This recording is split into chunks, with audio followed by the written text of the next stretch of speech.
आज मैं लेकर आया हूं ये एक प्रॉपर सेटअप जिसके जरिए हम समझने वाले हैं ओम्स लॉ और इसके साथ साथ resistivity and it's dependence on temperature. Lecture को स्टार्ट करने से पहले आपको बताता चलूं कि फिजिक्स इनसाइड आउट प्लेटफॉर्म पर मैं हूं आपका फिजिक्स टीचर और हम पढ़ रहे हैं 11th class physics new book chapter number 9 जिसका नाम है इलेक्ट्रोस्टैटिक्स एंड करंट इलेक्ट्रिसिटी।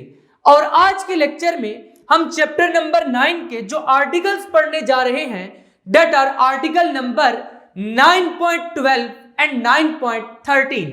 इससे पहले कि आज के इस लेक्चर को स्टार्ट करें, अगर अभी तक आपने फिजिक्स इनसाइड आउट को सब्सक्राइब नहीं किया तो जल्दी से सब्सक्राइब करके बेल आइकन के बटन को क्लिक कर दें ताकि जैसे ही नेक्स्ट लेक्चर्स अपलोड हों आपको साथ के साथ नोटिफिकेशंस मिलते रहें और आप एग्जाम्स की बहुत ही अच्छे से तैयारी करके बहुत अच्छे मार्क्स ले सकें।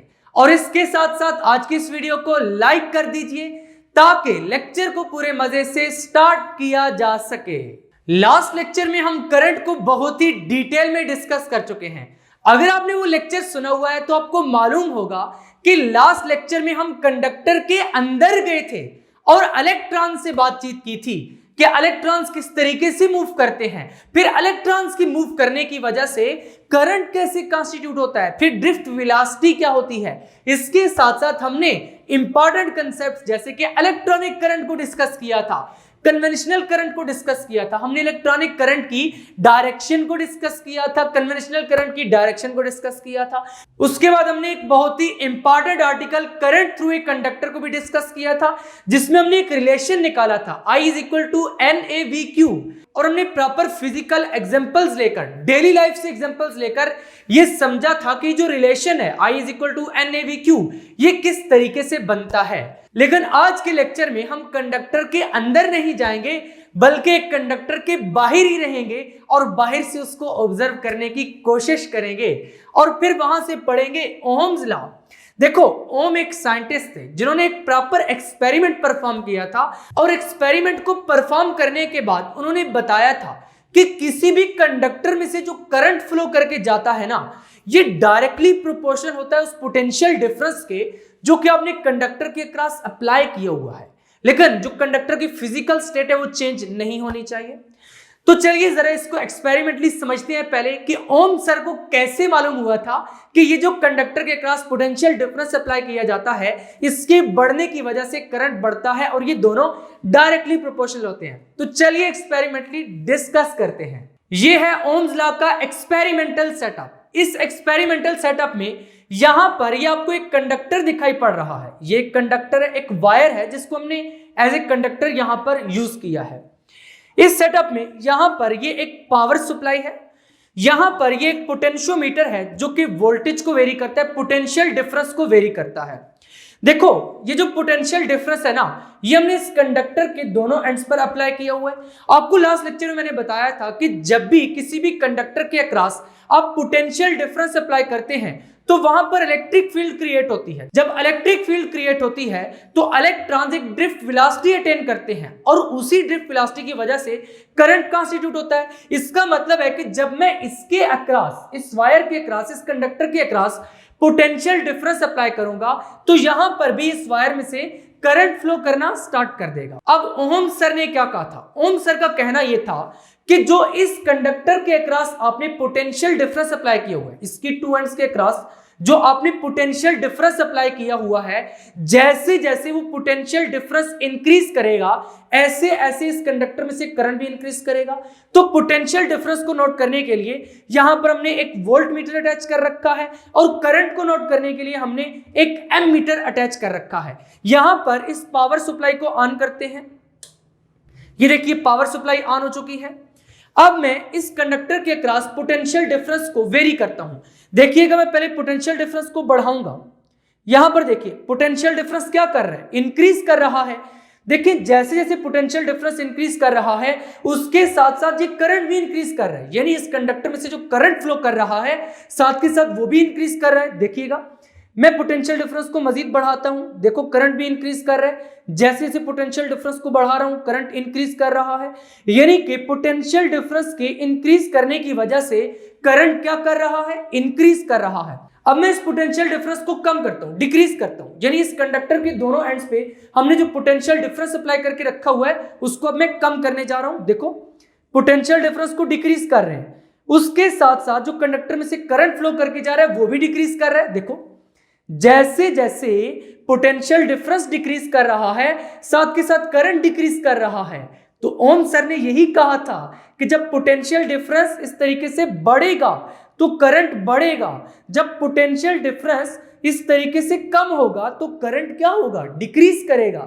तो चलिए इसको पहले यहां पर लिख लेते हैं। तो अभी आपने एक्सपेरिमेंटल सेटअप में क्या देखा है कि जैसे जैसे मैं कंडक्टर के अक्रॉस पोटेंशियल डिफरेंस को इंक्रीज कर रहा था तो करंट क्या कर रहा था, इंक्रीज कर रहा था। जैसे जैसे मैं पोटेंशियल डिफरेंस को इंक्रीज कर रहा था करंट क्या कर रहा था, इंक्रीज कर रहा था। जैसे जैसे मैं पोटेंशियल डिफरेंस को डिक्रीज कर रहा था करंट क्या कर रहा था, डिक्रीज कर रहा था। देखो बच्चों जिसको मैं चेंज कर रहा था, मैं किसको चेंज कर रहा था, पोटेंशियल डिफरेंस को, उसको लिखते हैं फिजिक्स में राइट साइड पर। किधर लिखते हैं, राइट साइड पर। लेकिन जो खुद से चेंज होके आ रहा था, जो हमें मिल रहा था वहां से, वो क्या था, करंट। मैंने वोल्टेज को चेंज किया, करंट कंडक्टर में से खुद चेंज हो रहा था, तो उसको किधर लिखेंगे, लेफ्ट साइड पर। और हमने यहां पर देखा कि ये दोनों क्या है, डायरेक्टली प्रोपोर्शनल है। एक की बढ़ने की वजह से दूसरा बढ़ता है, दूसरे की बढ़ने की वजह से पहला बढ़ता है। तो यहां पर इसका मतलब है डायरेक्टली प्रोपोर्शनल का साइन आएगा। और अगर यहां पर हम पोटेंशियल डिफरेंस और करंट की कुछ रीडिंग्स लें, उनके दरमियान ग्राफ प्लॉट करें तो ग्राफ भी स्ट्रेट लाइन आता है।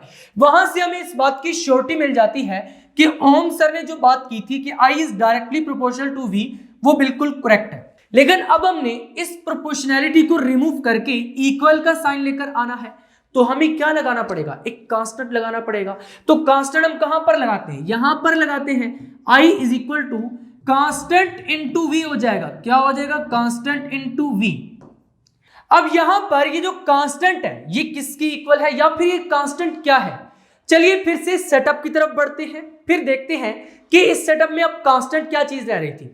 यहां पर जब मैं पोटेंशियल डिफरेंस को बढ़ा रहा था तो करंट क्या कर रहा था, बढ़ रहा था। लेकिन अगर हम देखें तो इस वायर की रेजिस्टेंस कांस्टेंट रह रही थी, बिल्कुल ऐसे ही है। तो इसका मतलब है कि यहां पर कांस्टेंट में हमें रेजिस्टेंस को इन्वॉल्व करना पड़ेगा। किसको, रेजिस्टेंस को। रेजिस्टेंस को हम किससे डिनोट करते हैं, कैपिटल R से डिनोट करते हैं। लेकिन अब क्वेश्चन ये है कि क्या मैं ये R ऐसे ही यहां पर लिख डालूंगा, नहीं ऐसे नहीं लिखूंगा। इस R को समझाते हुए मुझे एक स्टोरी याद आ गई है स्कूल लेवल की। जब मैं स्कूल में पढ़ता था तो अक्सर ऐसे होता था कि जो मोटर थी ना पानी वाली, वो ब्रेक टाइम चलती थी। यानी जब ब्रेक का टाइम होता था दिन को 11 से 11:30 तक, तो उस टाइम पे ना वो मोटर चलती थी।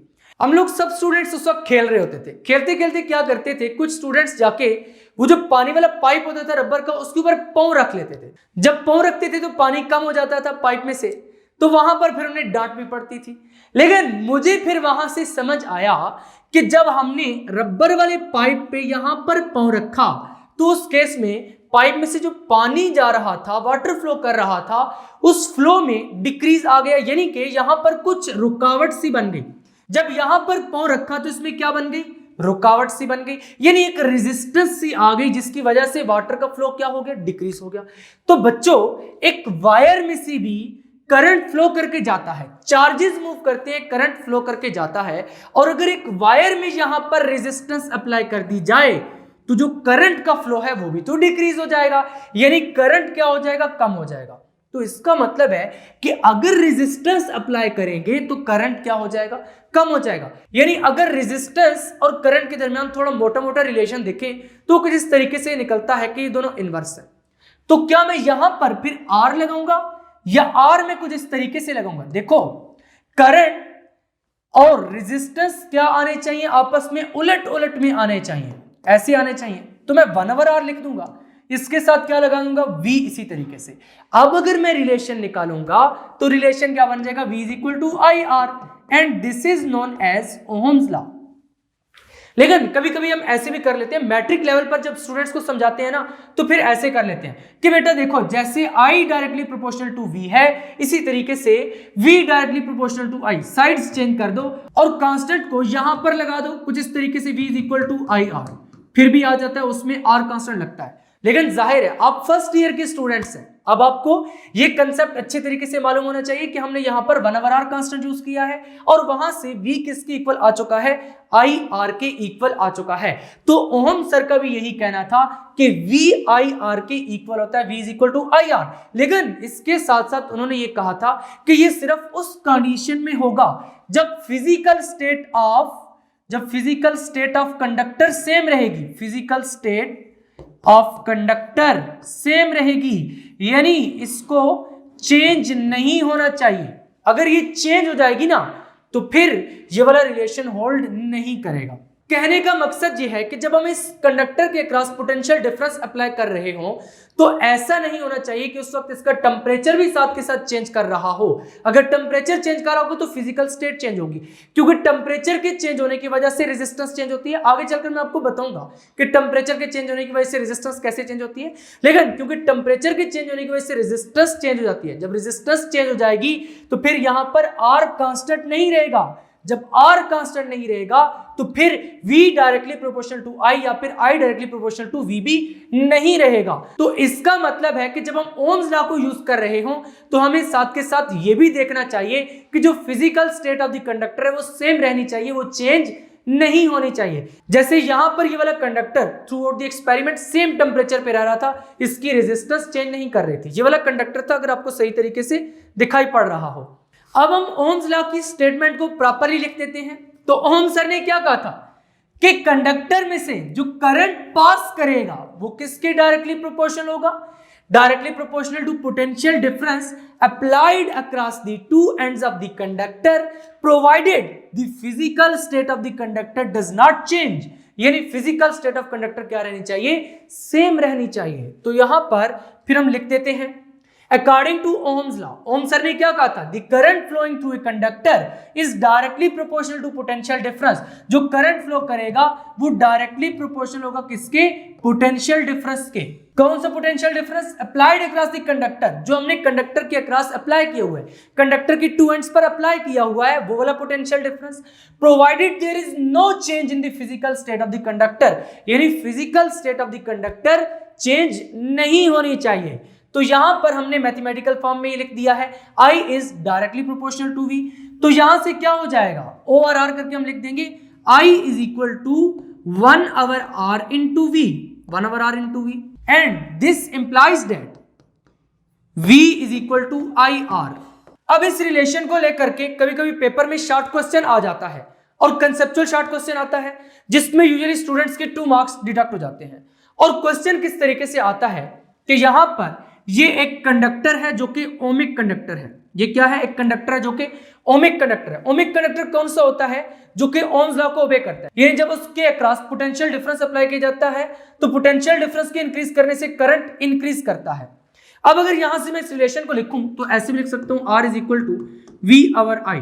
क्वेश्चन इस तरीके से आता है कि अगर इस ओमिक कंडक्टर के अक्रॉस पोटेंशियल डिफरेंस को इंक्रीज किया जाए तो उस केस में रेजिस्टेंस पर क्या फर्क पड़ेगा। अब स्टूडेंट्स क्या करते हैं, इसको ऐसे लिखते हैं R is equal to V/I और सोचते हैं कि पोटेंशियल डिफरेंस बढ़ा तो रेजिस्टेंस बढ़ जाएगी। देखो फार्मूला बता रहा है, लेकिन ये रॉन्ग आंसर है, यहीं से आपके 2 मार्क्स डिडक्ट हो जाते हैं।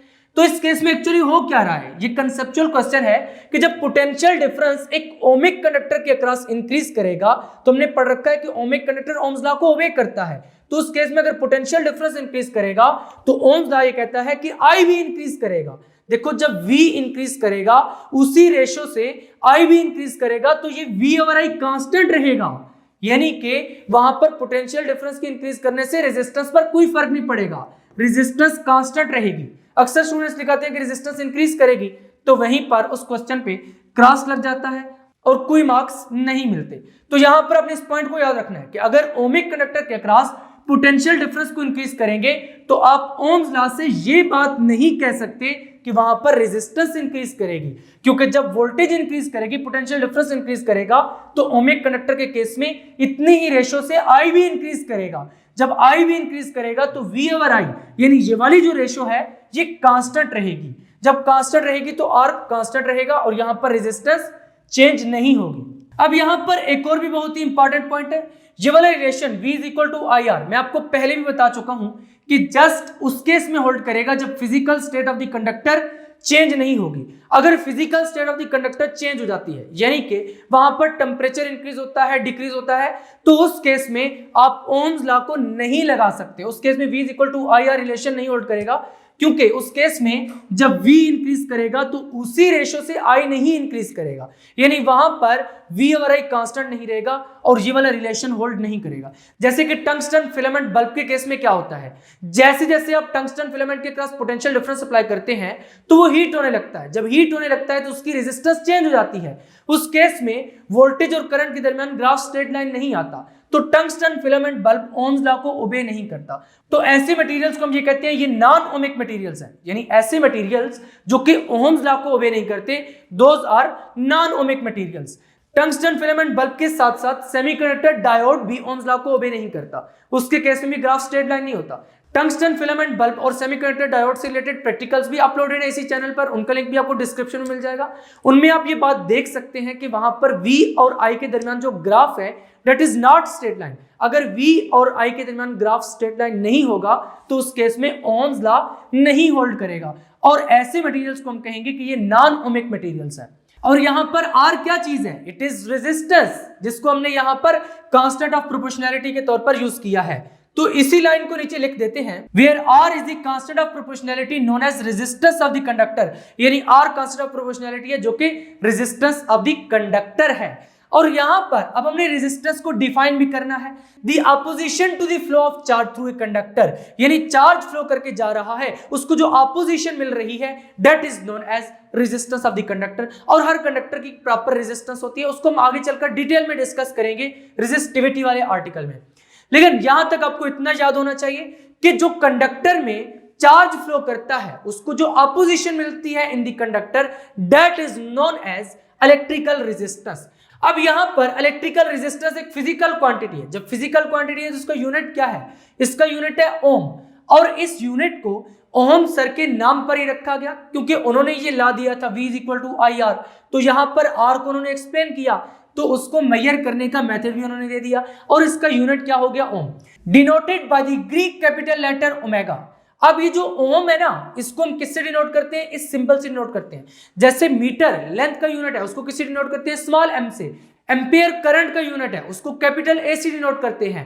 कूलम चार्ज का यूनिट है उसको कैपिटल C से डिनोट करते हैं। इसी तरीके से ये जो ओम है ये इलेक्ट्रिकल रेजिस्टेंस का यूनिट है, इसको किससे डिनोट करते हैं, ओमेगा से डिनोट करते हैं। अब बहुत से बच्चे इस ओमेगा को बड़े अजीब तरीके से लिखते हैं, आपने इसको प्रॉपर्ली इसी तरीके से लिखना है, दिस इज ओमेगा। अब ओम जब इलेक्ट्रिकल रेजिस्टेंस का यूनिट है तो हमें मालूम होना चाहिए कि एक्चुअली ओम होता क्या है। देखो जिस तरीके से हमें पता है कि 1 किलोग्राम मैस कितना होता है, मैस का यूनिट है किलोग्राम। हम दुकान से 1 किलोग्राम चीनी लेकर आते हैं, चावल लेकर आते हैं, हमें मालूम है। 1 किलोग्राम एप्पल लेकर आते हैं, हमें मालूम हो जाता है कि 1 किलोग्राम इतना होता है, यानी हम थोड़ी सी फीलिंग ले सकते हैं उसकी।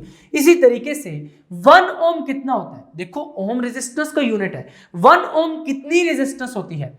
The resistance of a conductor is 1 ohm if current of 1 ampere flows through it when potential difference of 1 volt is applied across its ends। देखो मैंने आपको बताया था किसी भी यूनिट को डिफाइन करने के लिए आपने क्या करना है, फार्मूला में सीधी सीधी वैल्यूज पुट कर देनी है और तमाम फिजिकल क्वांटिटीज की वैल्यू 1 1 पुट कर देनी है।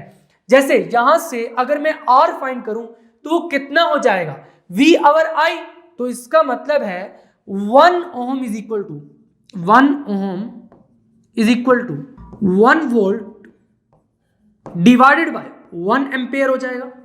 यहां पर ओम का ओ स्मॉल होगा, जब आप कंप्लीट वर्ड की फॉर्म में लिखेंगे वोल्ट का V भी स्मॉल होगा, एम्पियर का A भी स्मॉल होगा। The resistance of conductor is 1 ओम, कब 1 ओम होगी, if A current of 1 ampere flows through it, जब 1 एम्पियर करंट उसमें से फ्लो करेगा, और किस वक्त, when a potential difference of 1 volt is applied across its end, जब 1 वोल्ट का पोटेंशियल डिफरेंस हम कंडक्टर की एंड्स के क्रॉस अप्लाई करेंगे। अब यहां पर इसको याद करने का सबसे आसान तरीका यही है कि आप इस रिलेशन को याद रखें, 1 ohm is equal to 1 volt over 1 ampere. अपनी वर्डिंग में लिख डालें, the resistance of conductor is said to be 1 ohm if 1 ampere of the current flow through the conductor when the potential difference of 1 volt is applied across the ends of the conductor। अब next हमें देखना है कि जो electrical resistance है ये एक scalar quantity है या फिर वेक्टर क्वांटिटी है। देखो बच्चों, यहां पर जो करंट है ये क्या है, इट इज स्केलर क्वांटिटी। और लास्ट लेक्चर में मैंने आपको प्रॉपर रीजंस दिए थे कि करंट क्यों स्केलर क्वांटिटी है। करंट की डायरेक्शन होती है लेकिन इसके बावजूद करंट स्केलर क्वांटिटी है। क्यों स्केलर क्वांटिटी है इसकी सारी डिस्क्रिप्शन मैंने आपको लास्ट लेक्चर में बता दी थी, उसका लिंक आपको डिस्क्रिप्शन में मिल जाएगा, वहां से आप इजीली असेस कर सकते हैं। इसी तरीके से पोटेंशियल डिफरेंस क्या है, ये भी एक स्केलर क्वांटिटी है। इसका मतलब है कि जो इलेक्ट्रिकल रेजिस्टेंस है it is also a scalar quantity. तो यहां पर फिर लिख देते हैं nature and dimensions of electrical resistance. Electrical resistance is a scalar quantity, यानी कि एक स्केलर क्वांटिटी है, इसकी कोई डायरेक्शन नहीं होती। ऐसे नहीं होता कि 1 ओम रेजिस्टेंस इधर, 10 ओम रेजिस्टेंस इधर और 13 ओम रेजिस्टेंस इधर, 40 ओम रेजिस्टेंस इधर, ऐसे नहीं होता, बल्कि रेजिस्टेंस का जस्ट मैग्नीट्यूड ही होता है, इसकी कोई डायरेक्शन नहीं होती, जिसकी वजह से हम रेजिस्टेंस को स्केलर क्वांटिटी ट्रीट करते हैं। डायमेंशंस ऑफ इलेक्ट्रिकल रेजिस्टेंस को फाइंड करने के लिए थोड़ा सा रफ वर्क कर लेते हैं, क्योंकि पेपर्स में इसके बारे में पूछा जाता है तो आपको इसके डायमेंशंस फाइंड करने आने चाहिए। देखो हमने क्या रिलेशन पढ़ा है, V is equal to I R. यहां से अगर R निकालेंगे तो क्या होगा, V ओवर I। R के डायमेंशंस क्या होंगे, dimensions of R is equal to dimensions of V divided by dimensions of I। अब हमने सबसे पहले किसके डायमेंशंस निकालने हैं, V के, फिर हमने किसके डायमेंशंस निकालने हैं, I के। तो सबसे पहले डायमेंशंस ऑफ V निकालते हैं। V किसके इक्वल होता है, W ओवर Q। तो यहां से पहले नंबर पे हम V के डायमेंशंस निकालते हैं, V is equal to W over Q, W over Q। और W के डायमेंशंस यानी कि वर्क के डायमेंशंस क्या होते हैं, वर्क किसके इक्वल होता है, FD, W is equal to FD हम लिखते हैं। तो यहां पर थोड़ा सा रफ वर्क कर लेते हैं, W is equal to FD। Force किसकी इक्वल होती है, MA, और यहां पर D इसी तरीके से। अब ये जो मैस है इसके डायमेंशंस क्या होते हैं, कैपिटल M, तो यहां पर हम कैपिटल M लिख देते हैं। और ये जो डिस्प्लेसमेंट या फिर डिस्टेंस है इसके डायमेंशंस क्या होते हैं, इसके डायमेंशंस होते हैं L, क्योंकि ये लेंथ है और लेंथ के डायमेंशंस कैपिटल L होते हैं। इसके साथ साथ एक्सेलरेशन के डायमेंशंस ऑलरेडी मैंने आपको फर्स्ट चैप्टर में पढ़ाए हुए हैं, that are L T power -2। तो यहां से डायमेंशंस ऑफ वर्क किसके इक्वल हो जाएंगे, M L power 1 multiplied by L power 1। Basis से में पावर ज्यादा हो जाएंगे, 1 + 1 क्या हो जाएगा, 2 हो जाएगा, L स्क्वायर T पावर -2। इसका मतलब है कि वर्क के डायमेंशंस ये होते हैं, ml स्क्वायर T पावर -2। तो यहां पर लिख देते हैं ml square T power -2 divided by charge के डायमेंशन कहां से निकालेंगे, हमने पढ़ा हुआ है Q is equal to IT। तो अगर हमने चार्ज के डायमेंशन निकाले कैसे निकालेंगे, करंट के डायमेंशंस पहले निकालने पड़ेंगे। तो करंट के डायमेंशंस भी ऑलरेडी मैंने आपको फर्स्ट चैप्टर में बताए थे, 5 क्वांटिटीज के डायमेंशंस आपको पढ़ाए थे, यानी कि उनको हम डायरेक्टली एक्सप्रेस करते हैं। करंट का यूनिट एम्पेयर होता है और इसके डायमेंशन भी कैपिटल A होते हैं। यहां पर देखो Q के डायमेंशंस हम फाइंड कर रहे हैं और टाइम के डायमेंशंस कैपिटल T। तो यहां से डायमेंशंस क्या हो जाएंगे, AT। तो इसका मतलब है कि यहां पर डायमेंशंस AT हो जाएंगे। अब यहां से क्या मिलेगा, ml स्क्वायर T पावर -2। जब ये ऊपर जाएगा तो A पावर -1 T पावर -1। यहां पर एक लाइन लगा लेते हैं, पिंक कलर से मैं जो कुछ भी करूंगा वो सारे का सारा रफ वर्क होगा। तो डायमेंशंस ऑफ V क्या बन जाएंगे, डायमेंशंस ऑफ V यानी कि यहां पर पोटेंशियल डिफरेंस के जो डायमेंशंस हम निकाल रहे हैं, ml स्क्वायर, इसी तरीके से ml square T power -2 T power -1। Basis से में पावर्स क्या हो जाएंगी, एड अप, -2 -1 -3, तो T पावर -3 और यहां पर A पावर -1 इसी तरीके से आ जाएगा। अब यहां पर हमने करंट के डायमेंशंस फाइंड करने हैं। करंट के डायमेंशंस तो हमें मालूम है कि वो कैपिटल A होते हैं। तो यहां पर फिर हम dimensions of R find out कर सकते हैं, वो किस तरीके से निकल कर आएंगे। V के डायमेंशंस पुट करो, ml square T power -3 A power -1 divided by, यहां पर नीचे क्या आएगा, करंट के डायमेंशंस डेट आर A और साइड पे स्क्वायर ब्रैकेट्स, क्योंकि इसकी नोटेशन है। यहां से क्या मिल जाएगा, dimensions of R is equal to ml square T power -3 ऊपर a पावर -1 है, नीचे से ये a ऊपर जाएगा तो a पावर -1 हो जाएगा। तो यहां से हमें क्या मिल जाएगा, dimensions of r is equal to ml² t power -3 a power -1 into a power -1, basis से में पावर्स एडअप हो जाएंगे, यानी कि a पावर -2 हो जाएगा। तो यहां पर हमें डायमेंशंस ऑफ रेजिस्टर्स मिल चुके हैं, इनको हम नीट नोट्स में लिख देते हैं। इट्स डायमेंशंस आर, क्या हो जाएंगे डायमेंशंस, स्क्वायर ब्रैकेट में लिखेंगे ml² t power -3 ml² t power -3 into a power -2। तो यहां पर ये क्या है, डायमेंशंस ऑफ इलेक्ट्रिकल रेजिस्टेंस है। इनको आपने अच्छे तरीके से याद रखना है, क्योंकि अक्सर पेपर्स में एमसीक्यूज में ये पूछे जाते हैं, और अगर शॉर्ट क्वेश्चन में आ जाए तो आपने ये वाला सारे का सारा प्रोसीजर कर देना है। इसके बाद नेक्स्ट कंसेप्ट जो आज के लेक्चर में पढ़ना है, that is resistivity and it's dependence upon temperature, कि रेजिस्टिविटी क्या होती है और फिर ये टेम्परेचर पर कैसे डिपेंड करती है, यानी जब टेम्परेचर चेंज होता है तो रेजिस्टिविटी पर क्या फर्क पड़ता है। देखो, रेजिस्टिविटी एक डिफरेंट कंसेप्ट है, रेजिस्टेंस एक डिफरेंट कंसेप्ट है, ये एक कंसेप्ट नहीं है। तो पहले हमें समझना पड़ेगा कि what is resistivity, resistivity actually है क्या। रेजिस्टिविटी को समझने के लिए यहां पर थोड़ा सा रफ वर्क करते हैं। मान लीजिए यहां पर ये कंडक्टर है, क्या है, ये एक कंडक्टर है कुछ इस तरीके से, ये एक कंडक्टर है। इस कंडक्टर की लेंथ कितनी है, इस कंडक्टर की लेंथ है 1 मीटर, और इसका जो क्रॉस सेक्शनल एरिया है, लेंथ तो 1 मीटर हो गई, लेकिन जो क्रॉस सेक्शनल एरिया है मान लो वो 1 मीटर स्क्वायर है। अब अगर इसका मैं वॉल्यूम फाइंड करूंगा तो वो किसके इक्वल होगा, V is equal to AL। तो यहां से वॉल्यूम क्या निकलेगा, 1 मल्टीप्लाइड बाय 1, तो 1 ही हो जाएगा, और यूनिट क्या होगा, मीटर क्यूब। तो बच्चों किसी भी कंडक्टर का, वो किसी भी मटेरियल का हो सकता है, सिल्वर का हो सकता है, गोल्ड का हो सकता है, कॉपर का हो सकता है, यानी किसी भी मटेरियल की इस तरीके की वायर हो जिसका cross sectional area 1 metre square हो और लेंथ कितनी हो, 1 मीटर हो, उस वक्त वो जो रेजिस्टेंस प्रोवाइड करेगी ना, that would be known as resistivity.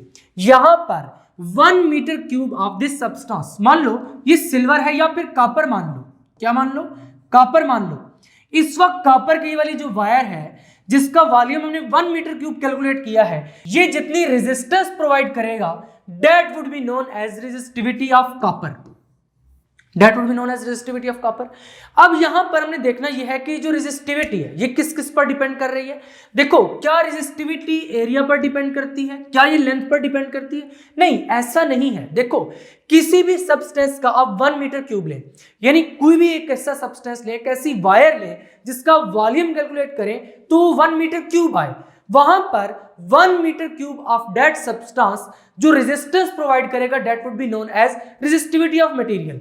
यानी कि यहां पर जो रेजिस्टिविटी है वो इस बात पर डिपेंड नहीं कर रही कि एरिया कितना है, लेंथ कितनी है, हमने जनरली डिफाइन कर दिया है, किसी भी मटेरियल का 1 मीटर क्यूब ले लो, वो जो रेजिस्टेंस प्रोवाइड करेगा वो क्या होगी, रेजिस्टिविटी। देखो, कॉपर का 1 मीटर क्यूब लिया है, इसकी रेजिस्टेंस फाइंड करोगे तो ये क्या कहलाएगी, रेजिस्टिविटी ऑफ कॉपर। इसी तरीके से अगर आप किसी और मटेरियल का लोगे, सिल्वर का लोगे, यानी सिल्वर का 1 मीटर क्यूब की वायर लोगे, यानी जिसका वॉल्यूम 1 मीटर क्यूब बने, वो जो रेजिस्टेंस प्रोवाइड करेगी that would be known as resistivity of silver. यानी कि यहां पर ये मटेरियल पर डिपेंड कर रही है रेजिस्टिविटी, इस बात पर डिपेंड नहीं कर रही कि लेंथ कितनी है, उसका एरिया कितना है, इस पर डिपेंड नहीं कर रही, बल्कि मटेरियल पर डिपेंड कर रही है। कॉपर के लिए और होगी, सिल्वर के लिए और होगी, इसके साथ साथ गोल्ड के लिए कोई और होगी, यानी डिफरेंट मटेरियल्स के लिए डिफरेंट डिफरेंट रेजिस्टिविटी होगी। बट ये इस पर डिपेंड नहीं करती कि एरिया कितना है, इस पर भी डिपेंड नहीं करती कि लेंथ कितनी है, ये जस्ट किस पर डिपेंड कर रही है, मटेरियल पर। इसका मतलब है कि जो रेजिस्टिविटी है ये मटेरियल डिपेंडेंट है, यानी नेचर ऑफ द मटेरियल पर डिपेंड करती है, मटेरियल स्पेसिफिक है, ये इस पर डिपेंड नहीं करती कि उस मटेरियल के डायमेंशंस क्या है। तो सबसे पहले यहां पर रेजिस्टिविटी की यही डेफिनेशन लिखी है, resistivity is defined as resistance of 1 metre cube of a material, यानी किसकी resistance, 1 metre cube of that material. It is also known as specific resistance of the material of wire. यही जो resistivity है ना, इसको हम स्पेसिफिक रेजिस्टेंस भी कहते हैं। रेजिस्टिविटी एंड स्पेसिफिक रेजिस्टेंस ये दोनों एक ही चीज के डिफरेंट नेम्स हैं। तो यहां तक आपको रेजिस्टिविटी के बारे में कुछ तो समझ आ चुका है। अब आगे चलते हैं और मैथमेटिकल एक्सप्रेशन को डिस्कस करते हैं। देखो बच्चों, हमने ये कहा है कि जो रेजिस्टिविटी है it is actually resistance of 1 metre cube of wire. तो पहले हमें रेजिस्टेंस का रिलेशन निकालना पड़ेगा कि रेजिस्टेंस लेंथ और एरिया पर किस तरीके से डिपेंड करती है। तो यहां पर पहले थोड़ा सा रफ वर्क करते हैं। देखो एक कंडक्टर है, क्या है, एक कंडक्टर है कुछ इस तरीके से, यहां पर इसमें से क्या कर रहे हैं, चार्ज फ्लो करके जा रहा है। क्या फ्लो कर रहे हैं, चार्ज फ्लो कर रहा है, यानी कि इलेक्ट्रिक करंट फ्लो करके जा रहा है कुछ इस डायरेक्शन में। अब इसी के साथ में एक और कंडक्टर लेता हूं, लेंथ इतनी ही लेता हूं लेकिन उसका एरिया कम लेता हूं कुछ इस तरीके से, इसमें से भी करंट ऐसे ही फ्लो करके जा रहा है। तो बच्चों बताओ जरा कौन से में से करंट ज्यादा फ्लो करेगा, इसमें से ज्यादा फ्लो करेगा या इसमें से ज्यादा फ्लो करेगा। देखो इसमें से ज्यादा फ्लो करके जाएगा क्योंकि इसका एरिया ज्यादा है, और इसमें से कम फ्लो करके जाएगा क्योंकि इसका एरिया कम है। तो यहां पर कौन सा कंडक्टर ज्यादा रेजिस्टेंस प्रोवाइड कर रहा है। देखो ये कह रहे आराम से पास हो जाओ, सारे करंट को आराम से पास कर रहे हैं, यानी कि ये कम रेजिस्टेंस प्रोवाइड कर रहा है। एरिया ज्यादा है बट रेजिस्टेंस क्या कर रहा है, कम प्रोवाइड कर रहा है। लेकिन यहां पर इसका एरिया कम है, ये करंट को आसानी से फ्लो नहीं होने दे रहा, यानी सारे के सारे करंट को आसानी से नहीं फ्लो होने दे रहा। तो इसका मतलब है एरिया तो कम है बट रेजिस्टेंस ज्यादा है। जब एरिया कम होगा तो रेजिस्टेंस क्या हो जाएगी, ज्यादा हो जाएगी। इसी के साथ अगर यहां पर मैं आपसे पूछूं कि एक कंडक्टर है जिसकी लेंथ इतनी है और एक कंडक्टर है जिसकी लेंथ इतनी है, एरिया दोनों का सेम है, एक की लेंथ इतनी है एक की लेंथ इतनी है। अब इनमें से कौन सा कंडक्टर ज्यादा रेजिस्टेंस प्रोवाइड करेगा। एक्सपेरिमेंटली देखा गया है कि जिसकी लेंथ ज्यादा होगी वो इतनी ज्यादा रेजिस्टेंस प्रोवाइड करेगा। तो यहां पर इसका मतलब यह है कि लेंथ बढ़ेगी तो रेजिस्टेंस बढ़ेगी, लेंथ बढ़ेगी तो रेजिस्टेंस बढ़ेगी, लेंथ कम होगी तो रेजिस्टेंस कम होगी।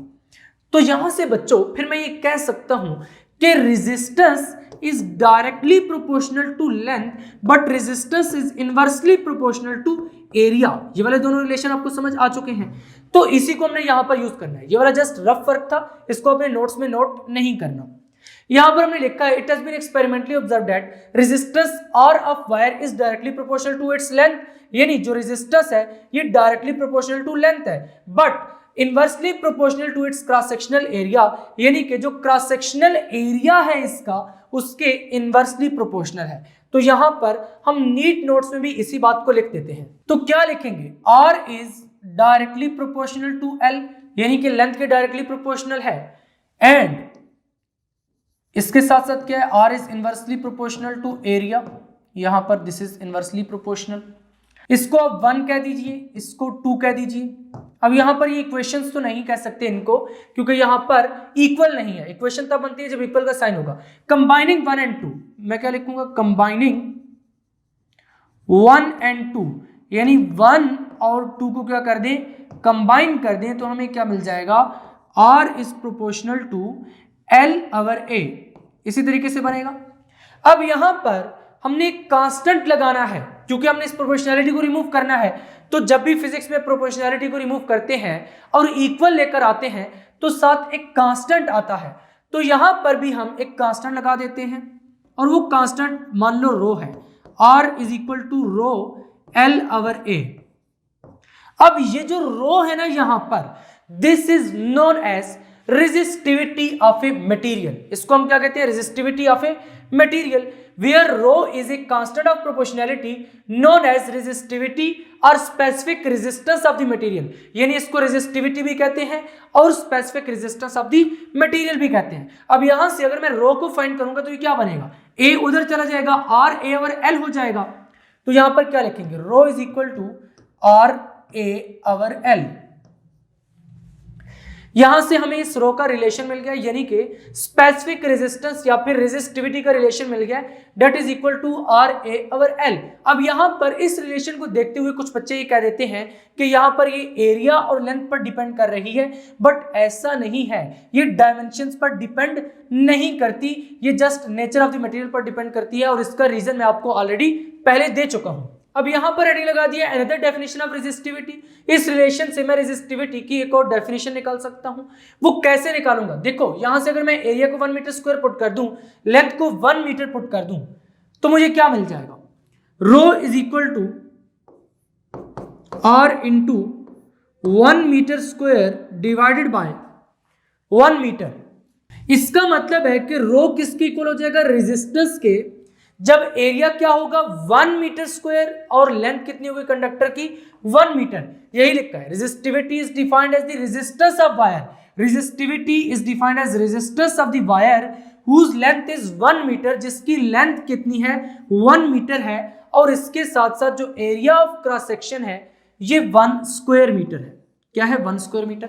यहीं से अगर हम वायर का वॉल्यूम फाइंड करें तो वो कितना आता है 1 metre cube, 1 metre square into 1 metre cube. तो यहीं से हमने वो डेफिनेशन निकाली थी कि resistivity is defined as resistance of the wire whose volume is 1 metre cube, यानी 1 metre cube of a material की जो रेजिस्टेंस होती है दैट इज रेजिस्टिविटी, या फिर resistivity is defined as resistance of a wire whose length is 1 metre and area of cross section is 1 metre square. अब हमें next देखने हैं units and dimensions of resistivity. देखो बच्चों यहां पर अगर मैं इसकी यूनिट्स निकालना चाहूं रफ साइड पर तो क्या बनेंगे, आर है, आर के यूनिट क्या होते हैं ओम, और इसके साथ साथ एरिया के unit metre square divide by length का यूनिट मीटर। तो यहां से अगर ये मीटर ऊपर जाएगा तो मीटर पावर -1 हो जाएगा, यानी कि कुछ इस तरीके से बनेगा ओम मीटर पावर 2, और ये मीटर ऊपर जाएगा तो मीटर पावर -1 यानी कि 2 - 1 हो जाएगा। तो यहां से क्या मिल जाएगा ओम मीटर। तो इसका मतलब है रेजिस्टिविटी का यूनिट क्या है ओम मीटर। तो यहां पर फिर हम लिख देते हैं the SI unit of resistivity is ohm metre. अब इसकी भी डायमेंशन हमने निकालने हैं, अभी मैंने आपको डायमेंशन ऑफ इलेक्ट्रिकल रेजिस्टेंस पढ़ाए हैं तो वहीं से थोड़ा सा रफ वर्क कर लेते हैं। देखो rho is equal to R A over L होता है, इसी तरीके से हमने लिखा है, और यूनिट क्या है ओम मीटर। देखो यूनिट से भी आप निकाल सकते हैं और फार्मूला से भी निकाल सकते हैं। रेजिस्टेंस के डायमेंशंस क्या थे, dimension of R is equal to M L square T power -3 A power -2, यही आ रहे थे डायमेंशंस। और यहां से अगर हम रेजिस्टिविटी के डायमेंशंस फाइंड करें तो वो क्या बन जाएंगे, आर के dimensions M L square T power -3 into A power -2, area के डायमेंशंस क्या होते हैं एल स्क्वायर, लेंथ के डायमेंशंस क्या होते हैं एल, और यहां पर क्या बन जाएगा dimensions of resistivity is equal to M L square T power -3 A power -2 L square, यहां पर अंदर ले ब्रैकेट में, नीचे वाला एल ऊपर जाएगा तो एल पावर -1 और स्क्वायर ब्रैकेट इसी तरीके से। Then dimensions of resistivity is equal to M L square L power -1। देखो 2 + 2 -1, 2 + 2 4, 4 - 1 3, इसका मतलब है कि यहां पर एल पावर 3 हो जाएगा और साथ में क्या आ जाएगा टी पावर -3 ए पावर -2। इसका मतलब है रेजिस्टिविटी के जो डायमेंशंस बन रहे हैं that are M L power 3 और उसके साथ क्या आ रहा है T power -3 A power -2, T power -3 A power -2। तो यहां तक आपको डायमेंशंस ऑफ रेजिस्टिविटी भी समझ आ चुके हैं, ये भी अक्सर पेपर में पूछे जाते हैं तो ये भी आपको अच्छे तरीके से आने चाहिए, इनको आपने याद रखना है, एमसीक्यूज में अक्सर आ जाया करते हैं। यहां पर हमने एक छोटी सी हेडिंग लगाई है रेजिस्टेंस वर्सेस रेजिस्टिविटी। देखो ये जो रेजिस्टेंस है ये किस किस पर डिपेंड कर रही है, ये डिपेंड करती है कि मटेरियल की स्पेसिफिक रेजिस्टेंस कितनी है, यानी कि उसकी रेजिस्टिविटी कितनी है। इसके साथ साथ किस पर डिपेंड करती है, लेंथ ऑफ द वायर पर भी डिपेंड करती है, एरिया ऑफ द वायर पर भी डिपेंड करती है। इसका मतलब है कि resistance dimensions of the wire पर डिपेंड करती है या फिर डायमेंशंस ऑफ द मटेरियल पर डिपेंड करती है। यानी कि ये जो रेजिस्टेंस है ये किसी भी पार्टिकुलर वायर का कैरेक्टरिस्टिक होगा, यानी उस वायर की लेंथ इतनी है, उस वायर का एरिया इतना है तो रेजिस्टेंस इतनी है, यानी इस तरीके से हम कैलकुलेट कर सकते हैं। लेकिन resistivity dimensions of the wire पर डिपेंड नहीं करती, यानी लेंथ और एरिया पर डिपेंड नहीं करती, बल्कि ये किस पर डिपेंड करती है, ये डिपेंड करती है मटेरियल ऑफ द वायर, यानी वायर का जो मटेरियल होगा उस पर ये डिपेंड करती है, जैसे मैं आपको पहले बता चुका हूं। तो यहां पर लिख दिए factors on which resistivity depend, यानी रेजिस्टिविटी किस पर डिपेंड करती है, resistivity depends upon the nature and temperature of conductor but independent of dimensions, यानी लेंथ और विड्थ ऑफ द वायर पर डिपेंड नहीं करती बल्कि किस किस पर डिपेंड करती है, नेचर ऑफ द मटेरियल पर डिपेंड करती है, यानी कॉपर है, सिल्वर है, गोल्ड है, मटेरियल कौन सा है, और इसके साथ साथ ये टेम्परेचर पर डिपेंड करती है, यानी कि रेजिस्टिविटी इस बात पर डिपेंड करती है कि वो जो मटेरियल है उसका टेम्परेचर कितना है। आपकी बुक में एक प्रॉपर टेबल दिया गया है जिसमें कुछ मटेरियल्स दिए गए हैं और इसके साथ साथ उनकी रेजिस्टिविटी दी गई है, यानी कि रो। स्पेसिफिक रेजिस्टेंस उन मटेरियल्स की दी गई है। एक्चुअली वो एक स्पेसिफिक टेम्परेचर पर वैल्यू है, यानी इतने टेम्परेचर पर ये वाली वैल्यू होगी, इतने टेम्परेचर पर किसी भी मटेरियल की नहीं होती, कांस्टेंट है, लेकिन टेम्परेचर डिपेंडेंट है। अब जिस तरीके से हमने रेजिस्टेंस पढ़ी है, रेजिस्टिविटी पढ़ी है, इसी तरीके से रेजिस्टेंस का उलट भी होता है, रेजिस्टिविटी का उलट भी होता है। देखो रेजिस्टेंस क्या है, रुकावट है, ऑपोजिशन है, और अगर इसको हम उल्टा देंगे तो क्या बन जाएगा कि कितनी आसानी से वो बह रहा है, यानी रेजिस्टेंस का उलट फिर कंडक्टेंस हो जाएगा। रेजिस्टेंस का उलट क्या हो जाएगा बच्चों, कंडक्टेंस। तो नेक्स्ट हम कंडक्टेंस को डिफाइन करने जा रहे हैं, इसको हम G से डिनोट करते हैं और डिफाइन किस तरीके से करते हैं, conductance is equal to 1 upon resistance, यानी कि 1 over resistance reciprocal of resistance. और यहीं से अगर हम सिंबल्स की फॉर्म में लिखें तो हम कुछ इस तरीके से लिख सकते हैं, और आर करके G is equal to 1 over R, इसको हम G से डिनोट करते हैं। तो इसी तरीके से इसको हमने डिफाइन भी किया है, conductance is the reciprocal of resistance. अब जिस तरीके से रेजिस्टेंस एक फिजिकल क्वांटिटी है, इसका रेसिप्रोकल कंडक्टेंस भी एक फिजिकल क्वांटिटी है। जब फिजिकल क्वांटिटी है तो इसके प्रॉपर यूनिट्स भी होंगे, इसके प्रॉपर डायमेंशंस भी होंगे। देखो रेजिस्टेंस का यूनिट क्या था, रेजिस्टेंस का यूनिट था ओम। अगर हम 1 ओवर ओम करेंगे तो ये क्या बन जाएगा, ओम इनवर्स बन जाएगा, यानी ओम पावर -1। या फिर इसको हम ऐसे भी लिखते हैं MHO, इसको मो भी पढ़ते हैं। अब ये जो कंडक्टेंस है जिसका यूनिट ओम इनवर्स या फिर इसको हम मो पढ़ते हैं, इसके डायमेंशंस क्या है। देखो इसके डायमेंशंस निकालने के लिए हमें रेजिस्टेंस के डायमेंशंस मालूम होने चाहिए। अभी हम पढ़ चुके हैं रेजिस्टेंस के डायमेंशंस। रेजिस्टेंस के डायमेंशंस क्या थे, ml² t power -3 a power -2, यही डायमेंशंस थे। तो इनको 1 ओवर कर दें, उल्टा देंगे तो क्या हो जाएगा, m power -1 l power -2 t power 3 a power 2, यानी कि कुछ इस तरीके से डायमेंशंस बन जाएंगे। अगर 1 ओवर करेंगे तो यही वाले बनेंगे। तो यहां पर फिर लिख देते हैं इट्स डायमेंशंस आर। तो यहां पर आपको समझ आ चुका है कि हमने कंडक्टर्स के डायमेंशंस किस तरीके से फाइंड किए हैं। अब नेक्स्ट आगे बढ़ते हैं, कंडक्टिविटी को डिफाइन करते हैं। देखो बच्चों जिस तरीके से रेजिस्टिविटी होती है ना, इसी तरीके से कंडक्टिविटी भी होती है। कंडक्टेंस क्या थी, रेसिप्रोकल ऑफ रेजिस्टेंस, इसी तरीके से कंडक्टिविटी क्या होगी, रेसिप्रोकल ऑफ रेजिस्टिविटी। तो यहां पर कंडक्टिविटी को मैं क्या लिखूंगा, reciprocal of resistivity. Conductivity is equal to reciprocal of, या फिर 1 अपॉन रेजिस्टिविटी, और इसको हम कुछ इस सिंबल से डिनोट करते हैं, इस वाले सिंबल से, और इसको क्या लिखेंगे 1 ओवर रो, क्योंकि रेजिस्टिविटी को हम रो से डिनोट करते हैं। नेक्स्ट अब हमने इस सिग्मा के यूनिट्स देखने हैं, यानी ये जो कंडक्टिविटी है इसके यूनिट्स क्या है और इसके डायमेंशंस क्या है।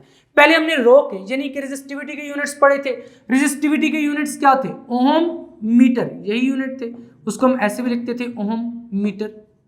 अब अगर हमने कंडक्टिविटी के यूनिट्स निकालने हैं तो 1 ओवर कर देंगे, ओम को 1 ओवर करेंगे तो क्या बन जाएगा, ओम इनवर्स, और मीटर को करेंगे तो मीटर इनवर्स बन जाएगा।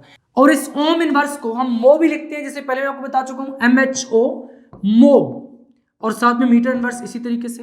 तो यहां पर लिख देते हैं S unit of conductivity is ohm inverse metre inverse, OR करके क्या लिख देंगे, मो मीटर इनवर्स। अब इसके डायमेंशंस कैसे फाइंड करेंगे, देखो रेजिस्टिविटी के डायमेंशंस हमने अभी फाइंड किए थे, वो क्या आ रहे थे, ml³ t power -3 a power -2, यही आ रहे थे। इनको उल्टा देंगे तो इस सिग्मा के डायमेंशंस बन जाएंगे, यानी कि कंडक्टिविटी के। तो क्या लिखेंगे, its dimensions are square brackets में लिखेंगे, उल्टाएंगे तो क्या बन जाएगा, यहां पर m power -1 l power -3 t power 3 a power 2, तो यही हमारे पास बन जाएगा। तो यहां तक आपको डायमेंशंस भी समझ आ चुके हैं कंडक्टिविटी के। ये पिंक कलर से जितना भी वर्क है ये सारे का सारा रफ वर्क है, बाकी ये सारे आपके नीट नोट्स हैं, इनको आपने प्रॉपर्ली नोट्स में नोट करना है। यहां तक हमने रेजिस्टिविटी के बारे में क्या देखा है, सबसे पहले रेजिस्टिविटी की डेफिनेशन देखी है, उसके बाद हमने इसका रिलेशन देखा है, फिर हमने देखा है कि कंडक्टेंस क्या होती है, और उसके बाद कंडक्टिविटी क्या होती है। और टॉपिक का नाम क्या था, resistivity and it's dependence on temperature. तो यहां तक हमने रेजिस्टिविटी के बारे में तो बात कर ली है, अब हमने देखना है कि टेम्परेचर पर कैसे डिपेंड करती है। तो नेक्स्ट हेडिंग यहां पर लगा देते हैं, dependence of resistivity on temperature, यानी जो रेजिस्टिविटी है ये टेम्परेचर पर कैसे डिपेंड करती है। The resistivity of a substance also depends upon temperature. जैसे पहले मैंने आपको बताया था कि रेजिस्टिविटी किस किस पर डिपेंड करती है, नेचर ऑफ द मटेरियल पर डिपेंड करती है और इसके साथ साथ टेम्परेचर पर भी डिपेंड करती है। तो यहां पर हमने यही बात लिख दी है कि resistivity temperature of the substance पर भी डिपेंड करती है कि इस वक्त उसका टेम्परेचर कितना है। अब actually dependence of resistivity on temperature को समझने के लिए पहले हमें ये देखना पड़ेगा कि रेजिस्टेंस किस तरीके से डिपेंड करती है टेम्परेचर पर, क्योंकि जब हमें ये मालूम हो जाएगा कि रेजिस्टेंस किस तरीके से टेम्परेचर पर डिपेंड करती है तो वहां से फिर हमें रेजिस्टिविटी के बारे में भी समझ आ जाएगा। तो सबसे पहले हम रेजिस्टेंस की बात करते हैं। अब यहां पर जो मेन पॉइंट समझने वाला है वो ये है कि कोई भी कंडक्टर रेजिस्टेंस प्रोवाइड क्यों करता है, कंडक्टर की रेजिस्टेंस क्यों होती है। देखो हर कंडक्टर की एक रेजिस्टेंस होती है, लेकिन क्यों होती है, इसकी वजह क्या है। लास्ट लेक्चर में मैंने आपको डिटेल में बताया था कि अगर इस तरीके से हमारे पास एक कंडक्टर है, ये जस्ट रफ वर्क है, इस तरीके से हमारे पास एक कंडक्टर है तो उसमें एटम्स होते हैं और एटम्स की जो वैलेंस शेल होती है उनमें जो इलेक्ट्रॉन्स होते हैं उन पर जो न्यूक्लियस की गिरफ्त है, यानी जो न्यूक्लियर फोर्स है, जो बॉन्डिंग है वो कमजोर पड़ जाती है, जिसकी वजह से वो ऐसे ही फ्रीली मेटल में मूव करते रहते हैं। यानी फिर किसी भी मेटल में क्या होंगे, हमारे पास इलेक्ट्रॉन्स भी होंगे जो फ्रीली मूव कर रहे होंगे और बाकी हमारे पास पॉजिटिव आयंस भी होंगे, लेकिन क्योंकि नंबर ऑफ इलेक्ट्रॉन्स और पॉजिटिव आयंस इक्वल होते हैं इसी वजह से वहां पर नेट चार्ज नहीं होता। लास्ट लेक्चर मैंने आपको डिटेल में एक्सप्लेन किया था। यहां पर मान लो अगर ये एटम को हम रिप्रेजेंट करते हैं और इलेक्ट्रॉन्स को कुछ इस तरीके से रिप्रेजेंट करते हैं, ये एटम्स को रिप्रेजेंट करते हैं। अब ये एटम्स क्या है, ये बेसिकली आयंस बने हुए हैं, पॉजिटिव आयंस।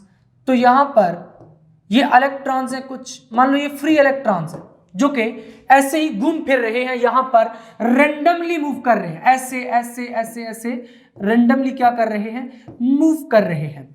अब ये इलेक्ट्रॉन्स जब किसी भी मेटल में रेंडमली मूव कर रहे होते हैं इनको हम फ्री इलेक्ट्रॉन्स कहते हैं और यही बेसिकली किसी भी कंडक्टर में चार्ज कैरियर होते हैं।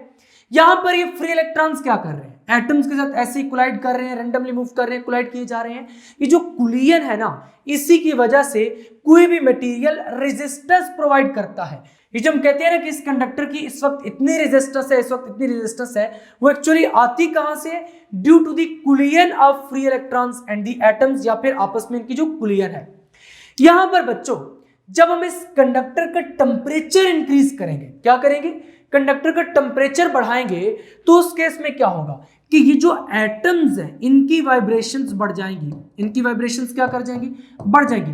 ऑलरेडी मैंने आपको जब चैप्टर नंबर 5 पढ़ाया था सॉलिड्स एंड फ्लूइड डायनामिक्स में, उसमें आपको क्रिस्टलाइन सॉलिड्स में ये बात एक्सप्लेन की थी कि जो क्रिस्टलाइन सॉलिड्स होते हैं इनमें एटम्स प्रॉपर्ली अरेंज होते हैं, लेकिन इसके बावजूद भी वो थोड़े थोड़े वाइब्रेट कर रहे होते हैं। लेकिन जब टेम्परेचर बढ़ा दिया जाता है तो वहां पर जो वाइब्रेशन है उसका एम्पलीट्यूड इंक्रीज कर जाता है। यानी अगर पहले किसी भी मेटल में जो एटम है वो इतना इतना वाइब्रेट कर रहा था, ऐसे ऐसे हल्का हल्का ऐसे वाइब्रेट करते हैं, मैंने आपको एनिमेशन के जरिए प्रॉपर्ली समझाया था।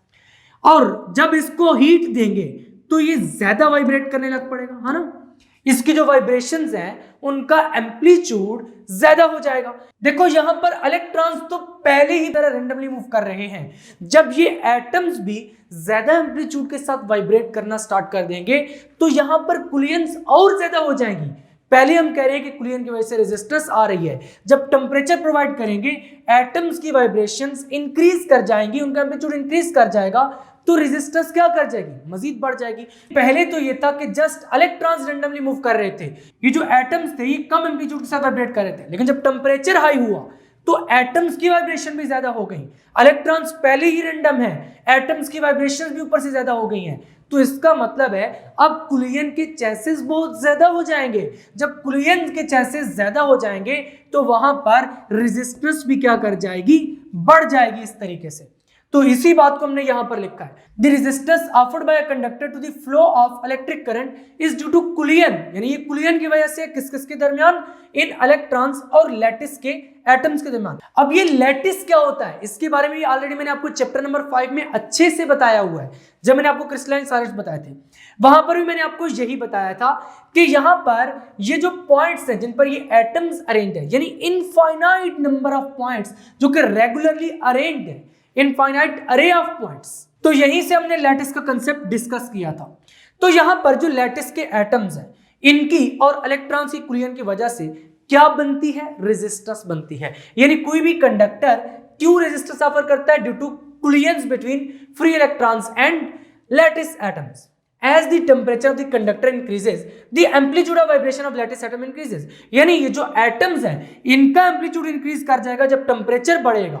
Consequently, the chances of collisions between free electrons and atom also increases. यानी जब ये भी ऐसे ऐसे वाइब्रेट करना स्टार्ट कर देंगे तो फिर जो chances of collisions है between electrons and the lattice atoms वो क्या कर जाएंगे, इंक्रीज कर जाएंगे। जब chance इंक्रीज कर जाएगा तो उस केस में क्या होगा, कुलियन ज्यादा होगी। जब कुलियन ज्यादा होगी तो रेजिस्टेंस बढ़ेगी। With rising temperature atoms effectively present a larger collision cross section, meaning they act as bigger target for free electrons. ये वाला सेंटेंस अक्सर स्टूडेंट्स को समझ नहीं आता। ये समझाने के लिए मैं एक एनालॉजी वाली एग्जांपल दिया करता हूं। मान लो ये जो एटम है, ये वाला एटम, लैटिस एटम, ये कुछ इस तरीके से पहले इतना इस तरीके से वाइब्रेट कर रहा था, इतने एम्पलीट्यूड के साथ वाइब्रेट कर रहा था। लेकिन अब क्या होगा जब इसको हम हीट करेंगे, यानी पहले जो इसकी वाइब्रेशन का दायराकार था वो इतना था, इलेक्ट्रॉन इसके साथ कोलाइड कर सकता था। लेकिन जब हमने टेम्परेचर बढ़ाया तो उस केस में एम्पलीट्यूड ऑफ वाइब्रेशन क्या कर गया, बढ़ गया। यानी अब इसकी जो वाइब्रेशन का दायराकार है वो बढ़ चुका है, यानी कि अब इसके साथ इलेक्ट्रॉन ज्यादा अच्छे से कोलाइड कर सकता है। पहले अगर कुलियन कम थी तो अब कुलियन के चांसेस ज्यादा हो जाएंगे, क्योंकि अब इलेक्ट्रॉन्स यानी कि फ्री इलेक्ट्रॉन्स भी इसके आसपास प्रेजेंट हैं। तो उस केस में क्या होगा कि इसका, क्योंकि यहां पर एम्पलीट्यूड ज्यादा हो गया वाइब्रेशन का, तो इसका मतलब है कि अब जो इलेक्ट्रॉन्स हैं उनके लिए ये एक बिगर टारगेट बन चुका है कि वो आसानी से इसको कोलाइड कर सकते हैं।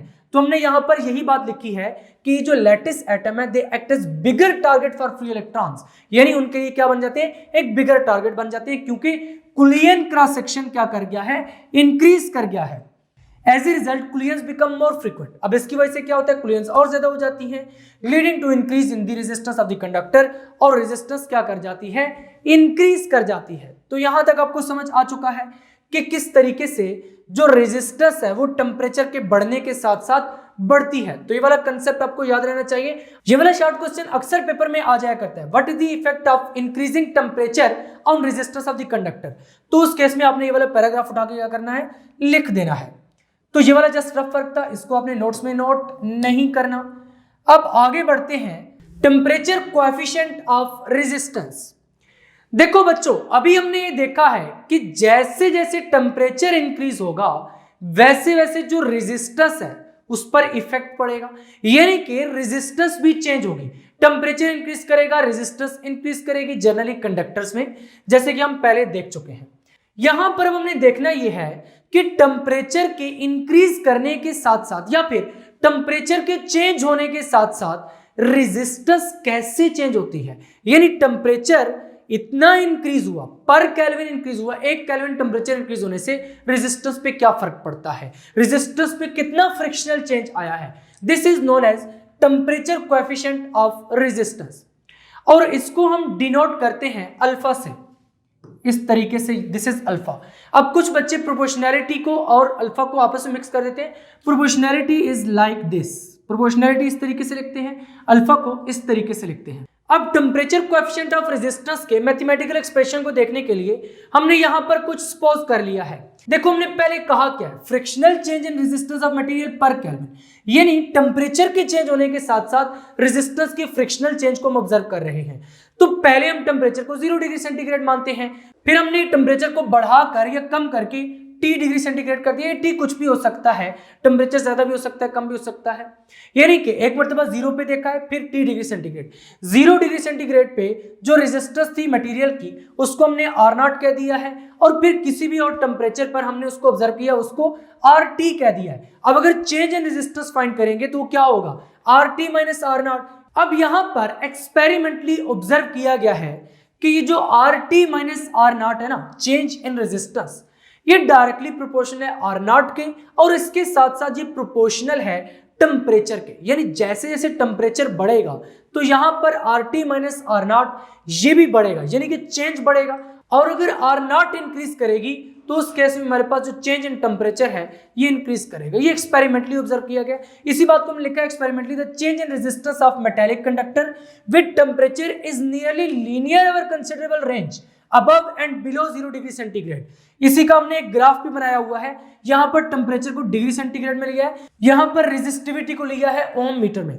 देखो जैसे जैसे टेम्परेचर इंक्रीज कर रहा है ऐसे ऐसे रेजिस्टिविटी भी इंक्रीज कर रही है। देखो यहां पर टेम्परेचर की वैल्यू रेजिस्टिविटी की है, यहां पर टेम्परेचर इंक्रीज करके रेजिस्टिविटी भी इंक्रीज करके, यानी लीनियरली इंक्रीज कर रहे हैं। स्ट्रेट लाइन ग्राफ है और काफी सारे टेम्परेचर तक स्ट्रेट लाइन है। जब टेम्परेचर बहुत ज्यादा हो जाएगा तो उस केस में यहां पर ये थोड़ी सी कर्व हो जाती है, लेकिन काफी सारी एक कंसिडरेबल रेंज के लिए ये कांस्टेंट ही रह रहा है above and below 0 degree centigrade. देखो यहां पर बनता है ना 0 डिग्री सेंटीग्रेड, 0 डिग्री सेंटीग्रेड से नीचे भी ये लाइन आपको काफी स्ट्रेट ही दिखाई पड़ रही है। इसका मतलब है 0 से ऊपर भी और 0 से नीचे भी ये रिलेशन क्या रह रहा है, लीनियर रह रहा है, यानी कि डायरेक्टली प्रोपोर्शनल रह रहा है। तो फिर मैं लिख सकता हूं RT minus R0 is directly proportional to R0 and RT minus R0 is directly proportional to T। Combining 3 and 4, अगर 3 और 4 को हम कंबाइन कर देंगे तो क्या बन जाएगा, कंबाइनिंग 3 and 4, तो यहां से क्या मिल जाएगा, RT minus R0 is proportional to R0T। अब यहां पर इस प्रोपोर्शनैलिटी को हटाने के लिए हम एक कांस्टेंट लेकर आते हैं, that is known as temperature coefficient of resistance. अब यहां पर और आर करके लिख देते हैं RT minus R0 is equal to, equal लगाएंगे साथ एक कांस्टेंट लगाएंगे that is alpha temperature coefficient of resistance, और साथ में क्या हो जाएगा R0T। अब यहां से अगर मैं अल्फा फाइंड करूं तो क्या मिल जाएगा, alpha is equal to RT minus R0 over R0T। तो आपकी बुक में भी ये लिखा गया है। अब इस एक्सप्रेशन में ये वाली जो थिंग है RT माइनस R0, ये जस्ट रफ फर्क है, R0 डिवाइडेड बाय R0, इसको मैं ऐसे कर लेता हूं, और साथ में क्या है T। अब ये T क्या हो रहा है, डिवाइड हो रहा है, यानी मल्टीप्लाई बाय 1 ओवर T लिखें या फिर ऐसे लिखें, एक ही बात है। अब यहां पर ये जो क्वांटिटी है ना RT minus R0 divided by R0, this is known as fractional change in resistance. देखो this is change in resistance, यहां पर फ्रिक्शन है, frictional change in resistance per unit temperature. मैंने आपको ऑलरेडी बताया हुआ कि इस बटे को हम पर यूनिट पढ़ सकते हैं। तो ये क्या है, frictional change in resistance per unit temperature. तो यूनिट टेम्परेचर को हम क्या कहते हैं, केल्विन, 1 केल्विन, तो इसका मतलब है पर केल्विन। तो इसी डेफिनेशन को एक्चुअली हमने यहां पर लिखा है, the fractional change in resistance of material per kelvin is known as temperature coefficient of resistance, this is equal to alpha. तो यहां पर ये जस्ट रफ वर्क था, इसको अपने नोट्स में नोट नहीं करना, ये वाले सारे आपके प्रॉपर नोट्स हैं, इसको अपने इसी तरीके से नोट करना है। तो यहां तक आपको टेम्परेचर कोएफिशिएंट ऑफ रेजिस्टेंस की जो हमने डेफिनेशन लिखी है वो भी इस रिलेशन से समझ आ चुकी है, ये ग्राफ भी आपको प्रॉपर्ली समझ आ चुका है। अब जिस तरीके से हमने यहां पर टेम्परेचर कोएफिशिएंट ऑफ रेजिस्टेंस पढ़ा है ना, इसी तरीके से टेम्परेचर कोएफिशिएंट ऑफ रेजिस्टिविटी भी होता है, तो उसको भी हम ऐसे डिफाइन करते हैं। यहां पर हमने लिखा है the fractional change in resistance of material per kelvin, तो वहां पर हम लिखेंगे frictional change in resistivity of material per kelvin. तो इसी डेफिनेशन को उठाकर लिखते हैं, the fractional change in the resistivity of material per kelvin is called temperature coefficient of resistivity. वहां पर क्या था, रेजिस्टेंस, यहां पर क्या है, रेजिस्टिविटी। अब हम जानते हैं, वी नो दैट इसका मैथमेटिकल एक्सप्रेशन निकालने जा रहे हैं। We know that R is equal to rho L over A, R is equal to rho L over A. तो यहां से हम लिख सकते हैं, सो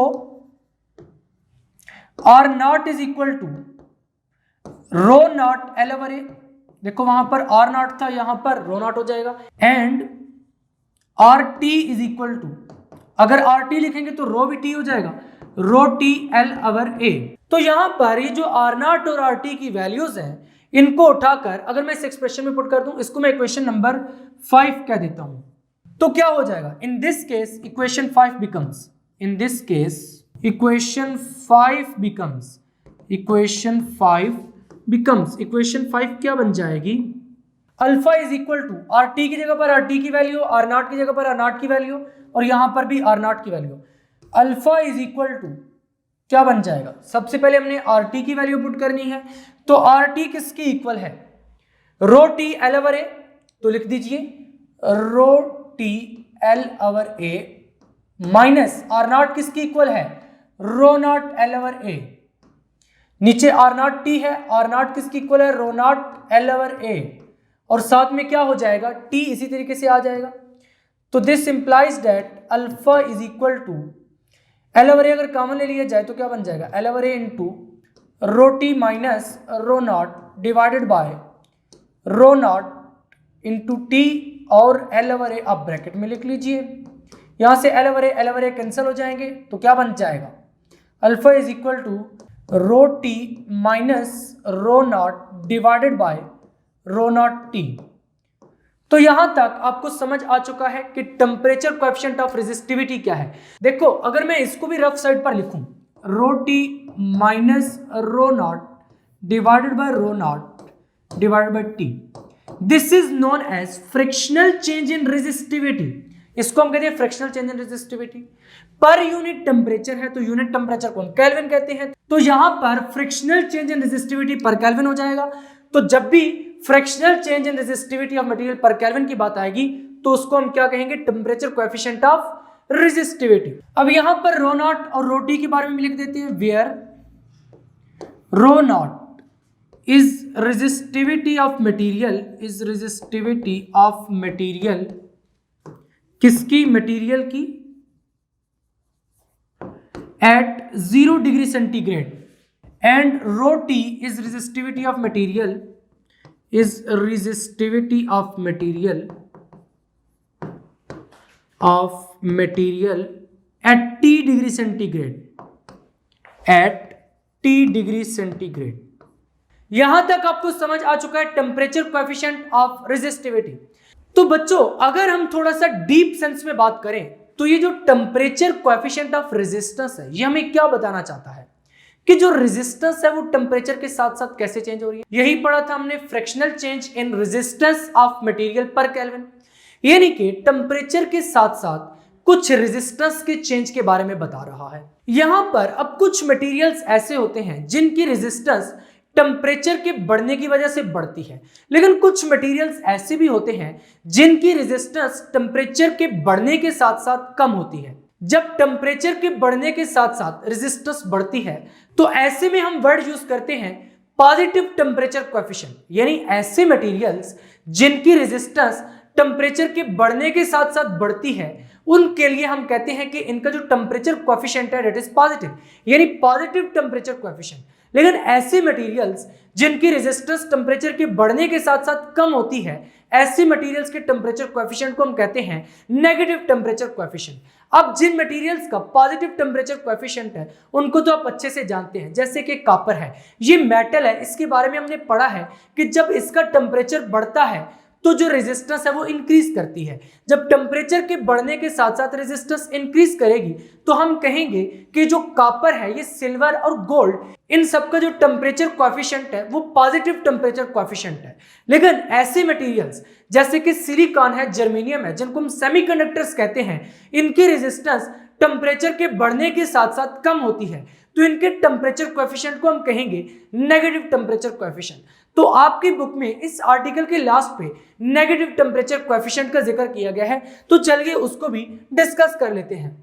Certain materials such as germanium and silicon show a decrease in resistance with increase in temperature, यानी जैसे जैसे टेम्परेचर बढ़ता है रेजिस्टेंस कम होती जाती है। ऐसे मटेरियल्स के लिए जो टेम्परेचर कोएफिशिएंट होता है उसको हम कहते हैं negative temperature coefficient of resistance. Such materials are said to have negative temperature coefficient of resistance. तो यहां से ये 2 पॉइंट्स आपको याद रहेंगे। ऐसे मटेरियल्स जिनके लिए टेम्परेचर के बढ़ने के साथ साथ रेजिस्टेंस बढ़ती है, ऐसे मटेरियल्स के लिए जो टेम्परेचर कोएफिशिएंट होता है उसको हम कहते हैं positive temperature coefficient of resistance. और इसके एग्जांपल्स में आ जाते हैं कॉपर, गोल्ड, सिल्वर, और इसकी एग्जांपल्स में क्या क्या है, जर्मेनियम और सिलिकॉन। यानी कि जर्मेनियम और सिलिकॉन का जो टेम्परेचर कोएफिशिएंट ऑफ रेजिस्टेंस है दैट इज नेगेटिव। तो यहां तक आपको negative temperature coefficient of resistance यानी कि एनटीसी और इसके साथ साथ positive temperature coefficient of resistance PTC के बारे में भी समझ आ चुका है। आज के लेक्चर में हमने जो मेन रिलेशन पढ़ा है R is equal to rho L over A, इस रिलेशन को लेकर के कभी कभी पेपर में कंसेप्चुअल शॉर्ट क्वेश्चंस और एमसीक्यूज पूछे जाते हैं, इसलिए इस रिलेशन को इंटरप्रेट करना आपको अच्छे तरीके से आना चाहिए। देखो पेपर में एमसीक्यूज इस तरीके से बन के आता है कि एक वायर है, क्या है, एक वायर है, उसको स्ट्रेच किया है, उसको इतना स्ट्रेच किया है कि उसकी लेंथ 2L हो गई है। तो बताइए कि इसकी रेजिस्टेंस में क्या चेंज आएगा। रेजिस्टेंस में चेंज हमने निकालना है, यानी कि वायर है और उसको स्ट्रेच किया है, स्ट्रेच करके उसकी लेंथ को चेंज किया है, तो बताइए इसकी रेजिस्टेंस में कितना चेंज आएगा। तो यहां पर अक्सर स्टूडेंट्स क्या करते हैं, सीधा सीधा R इज इक्वल टू रो और यहां पे L की जगह पे 2L लगाते हैं और कहते हैं कि रेजिस्टेंस 2 टाइम्स हो जाएगी, लेकिन दैट आंसर इज रॉन्ग। करते वो क्या है, R dash is equal to rho into 2L over A लिखते हैं और यहां पर रो L ओवर A को दोबारा से R पुट कर देते हैं, R dash is equal to 2R। लेकिन दिस इज रॉन्ग आंसर, ये आंसर ठीक नहीं है। क्वेश्चन में ये कहा जा रहा है कि वायर को खींचा है, यानी उसको स्ट्रेच किया है, स्ट्रेच करके उसकी लेंथ को इंक्रीज किया है। तो अगर स्ट्रेच करके लेंथ को इंक्रीज करेंगे तो उस केस में आप इस तरीके से इसको नहीं चेक कर सकते, क्योंकि देखो जब आप उसको स्ट्रेच करोगे तो उसका एरिया भी तो चेंज होगा। तो इस केस में आप लोगों ने क्या करना है, यहां पर एरिया वाले फैक्टर को एलिमिनेट करना है। किस तरीके से करेंगे, R is equal to rho L over A, L से मल्टीप्लाई भी कर दें, L से डिवाइड भी कर दें, तो R is equal to rho L square over AL हो जाएगा और AL को V के इक्वल रख दें, R is equal to rho L square divided by V। यहां पर जब वायर को स्ट्रेच करेंगे, वायर तो चेंज ही ना हुई, वायर तो वही रही है, तो इसका मतलब है कि उसका वॉल्यूम तो कांस्टेंट रहेगा बट लेंथ चेंज होगी और इसके साथ साथ एरिया भी चेंज होगा। लेकिन इस वाले रिलेशन में हमने एरिया को एलिमिनेट कर दिया है। तो यहां पर अब इस रिलेशन में आपने वैल्यू पुट करके देखनी है। कैसे पुट करेंगे, R dash is equal to rho into 2L और इसका स्क्वायर करेंगे, क्योंकि हमने क्या पुट करना था, when L is equal to 2L, यानी कि L dash is equal to 2L। तो यहां पर R डैश किसके इक्वल हो जाएगा, रो 2L स्क्वायर ओवर V। तो यहां से अगर आप फाइंड करें तो R dash is equal to rho into 4L square divided by V, और यहां से 4 को एक साइड पर कर लें, R dash is equal to 4 into rho L square over V, 4 into rho L square over V। और अभी हमने यहां पर लिखा था rho L square over V किसके इक्वल है, R के इक्वल है, तो R dash is equal to 4R। तो यहां से आपको मालूम हुआ कि ये 4 टाइम्स इंक्रीज हो रही है। जो स्टूडेंट्स ये आंसर लगा देते हैं ना कि 2 टाइम्स इंक्रीज हुई है, तो वहीं पर सीधे सीधे क्रॉस लग जाता है। शॉर्ट क्वेश्चन में भी पूछा जाता है और एमसीक्यूज में पूछा जाता है, तो अक्सर स्टूडेंट्स इस वाले एमसीक्यू को रंग कर देते हैं, जिसकी वजह से उनका एक नंबर कट जाता है। तो यहां पर आपने इस पॉइंट को याद रखना है, अगर इसकी लेंथ को स्ट्रेच करके इंक्रीज करेंगे तो उस केस में ये वाला रिलेशन यूज करेंगे। लेकिन अगर ऐसे इंक्रीज करें कि ये वायर है, इसके साथ एक और वायर अटैच करके इंक्रीज कर दिए, यानी एरिया को कांस्टेंट रखा है, तो उस केस में फिर आप इस रिलेशन वैल्यू यूज करेंगे और आपका यही वाला आंसर आएगा। लेकिन अगर उसी वायर को स्ट्रेच किए तो उस केस में एरिया चेंज हो जाएगा। जब एरिया चेंज होगा तो आपने एरिया वाले फैक्टर को उड़ा देना है, L से मल्टीप्लाई और डिवाइड करके आपने वॉल्यूम वाला फैक्टर लेकर आना है। इसी के साथ साथ एक और एमसीक्यू भी बनकर आता है कि अगर एक वायर हो और इसके एरिया को ऑन इट्स ओन डबल कर दिया जाए, यानी कि एरिया को डबल कर दिया जाए, 2A कर दिया जाए, A dash is equal to 2A, या फिर कभी कभी इस तरीके से भी कहा जाता है कि इस वायर को ही पकड़कर डबल कर दिया जाए, तो उस केस में लेंथ हाफ हो जाती है और एरिया डबल हो जाता है, वो तो इजीली हो जाता है। लेकिन अगर ये कहा जाए कि इस वायर के एरिया को ऑन इट्स ऑन डबल कर दिया गया, तो उस केस में भी आप ये वाला रिलेशन नहीं यूज कर सकते, R is equal to rho L over A।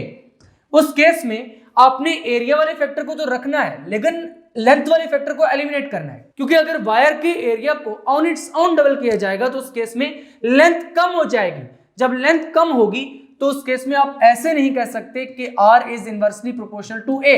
उस केस में ये कंडीशन ही नहीं होल्ड करेगी, क्योंकि वहां पर लेंथ कांस्टेंट नहीं है। ये तब होल्ड करेगा जब लेंथ कांस्टेंट होगी।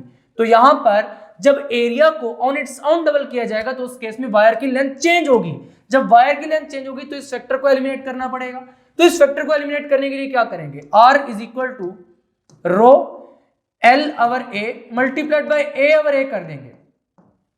तो यहां पर R is equal to rho L A over A square हो जाएगा, R is equal to rho V over A square हो जाएगा। When A dash is equal to 2A, यानी एरिया अगर ऑन इट्स ऑन डबल हो जाए तो उस केस में आपने क्या करना है, ये वाला रिलेशन यूज करना है। और R is equal to rho V over A square है तो V ओवर 2A का स्क्वायर हो जाएगा, 2A का स्क्वायर। अब इस केस में ये भी R डैश हो जाएगा तो R dash is equal to rho V over 4A square. This implies that R dash is equal to 1 over 4 into rho V over A square, rho V over A square. R dash is equal to 1 over 4 into rho V over A square किसके equal है, R के equal है। यानी इस case में जो resistance change होगी वो 1 ओवर 4 टाइम्स ऑफ R होगी। यानी कि अगर एरिया को डबल कर दिया जाएगा और इस तरीके से डबल किया जाएगा कि साथ और वायर नहीं अटैच की जाएगी, बल्कि उसी वायर के एरिया को किसी भी तरीके से डबल कर दिया जाएगा, यानी कि वायर का वॉल्यूम कांस्टेंट रहेगा। तो यहां पर फिर आपको वॉल्यूम का फैक्टर लेकर आना पड़ेगा इस तरीके से A ओवर A करके, तो V ओवर A स्क्वायर हो जाएगा। यहां पर अब अगर आप 2A पुट करेंगे तो उसका स्क्वायर हो जाएगा 4A स्क्वायर। तो यहां पर ये 1 ओवर 4 इंटू R आएगा। तो this is also very important MCQ and this is also very important MCQ. इन दोनों पॉइंट्स को आपने याद रखना है। फाइनली आज के लेक्चर में हमने क्या क्या पढ़ा है, ओम्स लॉ को डिटेल में डिस्कस किया है, उसके बाद हमने रेजिस्टेंस को देखा है, रेजिस्टिविटी को देखा है, कंडक्टेंस को देखा है, कंडक्टिविटी को देखा है, उसके बाद हमने टेम्परेचर का इफेक्ट देखा है रेजिस्टेंस पर, टेम्परेचर का इफेक्ट देखा है रेजिस्टिविटी पर, देन हमने देखा है टेम्परेचर कोएफिशिएंट ऑफ रेजिस्टेंस, उसका रिलेशन देखा है, उसके बाद हमने टेम्परेचर कोएफिशिएंट ऑफ रेजिस्टिविटी देखा है, उसका रिलेशन देखा है, लास्ट में हमने एनटीसी और पीटीसी को भी डिस्कस किया है। इस आर्टिकल में से शॉर्ट क्वेश्चन भी बन के आ सकते हैं, लॉन्ग क्वेश्चन भी। हर हेडिंग एक प्रॉपरली शॉर्ट क्वेश्चन है, इसलिए आपने इस पूरे आर्टिकल को अच्छे तरीके से तैयार करना है। लॉन्ग क्वेश्चन कुछ इस तरीके से बन के आ सकता है, state Ohm's law and define resistivity. उसके साथ साथ पूछ सकता है elaborate how resistivity depends on temperature, या फिर how temperature effects the resistance of a conductor. Finally आज का लेक्चर यहीं पर एंड होता है। अगर अभी तक आपने फिजिक्स इनसाइड को सब्सक्राइब नहीं किया तो जल्दी से सब्सक्राइब करके बेल आइकन के बटन को क्लिक कर दें, ताकि जैसे ही नेक्स्ट लेक्चर्स अपलोड हो आपको साथ के साथ नोटिफिकेशन मिलते रहें और आप एग्जाम्स की बहुत ही अच्छे से तैयारी करके बहुत अच्छे मार्क्स ले सकें। मिलेंगे नेक्स्ट लेक्चर में, तब तक के लिए अल्लाह हाफिज।